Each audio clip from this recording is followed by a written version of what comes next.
And my last observations are this. What motivated him to do it is this. Well, what happened after he did that? A couple things. Number one, when you decide to do that, I want to warn you. Look at verse 28.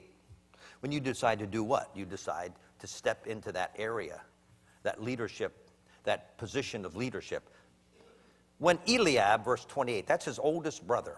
If you know the chapters, you know that Eliab was the guy that Samuel tapped to be the next king of Israel.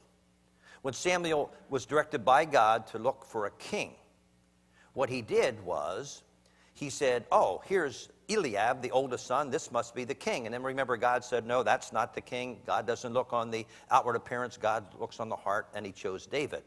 It says in verse 28, Eliab, the oldest son, he was there, one of the soldiers, David's oldest brother. He heard David speaking to the men. Look at this. He burned with anger at him and asked, why have you come down here? And with whom did you leave those few sheep in the wilderness? What are you doing here? You're not a soldier. You should be with your sheep. He said, I know how conceited you are, how wicked your heart is. You came down here only to watch the battle. And I want to remind you that when you step into that situation that needs to be fixed, not often, you can almost take it to the bank, you're going to be criticized.